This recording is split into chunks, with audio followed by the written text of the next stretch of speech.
അല്ല ബക്കറാക്ക, നമ്മളന്ന് കൊറേ പഴയ കാലങ്ങൾ പറഞ്ഞിനല്ലോ. അത് നിങ്ങൾ ഒന്നും കൂടിയും പറയോ? പഴയ കാലം അവിടെ നിൽക്കട്ടെ.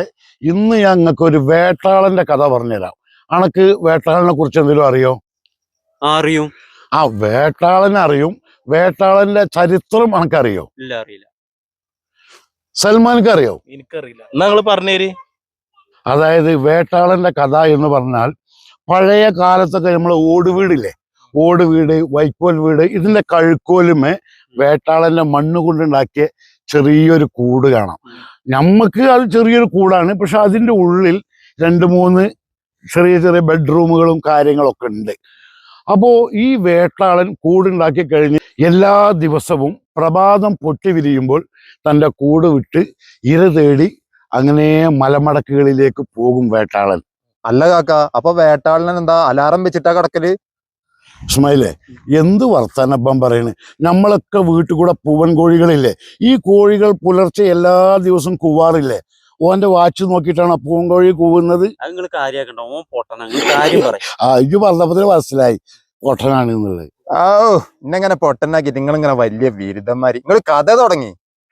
അങ്ങനെ പൊന്നു മക്കളെ, ദിവസങ്ങളും ആഴ്ചകളും മാസങ്ങളും ഒക്കെ കടന്നു പോകും. എല്ലാ ദിവസവും പ്രഭാതത്തിൽ പോകുന്നു, ഇര തേടി വൈകുന്നേരം കൂട്ടിലേക്ക് വരുന്നു. പക്ഷേ ഈ വേട്ടാളൻ ഭയങ്കര ദുഃഖത്തിലാണ്. എന്താ കാരണം എന്നറിയോ? വേട്ടാളന് കുട്ടികളില്ല. അങ്ങനെ ഒരു ദിവസം എന്താക്കും, ഒരു ചത്ത പുഴുവിനെ കിട്ടും ഈ വേട്ടാളന്. അത് തൻ്റെ കൂട്ടിൽ കൊണ്ടുവച്ച് എല്ലാ ദിവസവും അങ്ങനെ ഊതും. കുറച്ച് ദിവസം കഴിയുമ്പോൾ ഈ ചത്ത പുഴുവിന് ജീവൻ വെക്കും. അതോടുകൂടെ വേട്ടാളൻ ഭയങ്കര ഹാപ്പിയാണ്.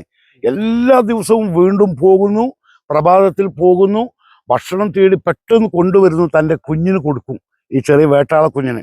അങ്ങനെ ദിവസങ്ങൾ കഴിയുമ്പോൾ ഈ പുഴുവിന് ജീവൻ വെച്ച വേട്ടാളുണ്ടല്ലോ, അത് നല്ലൊരു വേട്ടാളനായി, ആരോഗ്യമുള്ള ഒരു വേട്ടാളൻ, കയ്യ്, കാല്, ചിറക്, കൊമ്പ് ഒക്കെ ഉള്ള ഒരു വേട്ടാളനായി മാറും. അങ്ങനെയാണ് ചരിത്രം പറയുന്നത്. അങ്ങനെ ഇതേപോലെ തന്നെ ഒരു ദിവസം പോകുന്നു, മറ്റേ വേട്ടാളൻ ഭക്ഷണം തേടി തൻ്റെ കുഞ്ഞിന് കഴിക്കൂല, തൻ്റെ കുഞ്ഞിന് കൊടുക്കാൻ വേണ്ടി ഓടി ഈ കൂട്ടിൻ്റെ വന്ന് ഉള്ളിലേക്ക് പ്രവേശിക്കുന്നതോടുകൂടെ മറ്റേ വേട്ടാളൻ എന്താക്കുന്നറിയോ? ഈ വേട്ടാളൻ്റെ 2 കണ്ണും കുത്തി പൊട്ടിക്കും. അതോടുകൂടെ പിന്നെന്താണ്, കണ്ണ് കാണൂല, ഇര തേടാൻ കഴിയില്ല, ഒന്നും കഴിയില്ല, കൂട് വിട്ട് പാറും. പാറുന്ന സമയത്ത് പല വൃക്ഷങ്ങളിലും മരച്ചില്ലകളിലും മലകളിലൊക്കെ ഇടിച്ച് ആ വേട്ടാളൻ അങ്ങനെ ചത്തുപോവുകയും മറ്റേ വേട്ടാളൻ ആ വീട് സ്വന്തമാക്കുകയും ചെയ്യും. അപ്പൊ ഇതിലൊക്കെ ചിന്തിക്കുന്നവർക്ക് ഒരുപാട് കാര്യങ്ങൾ പഠിക്കാനുണ്ട്. ഇതാണ് വേട്ടാളന്റെ ചരിത്രം.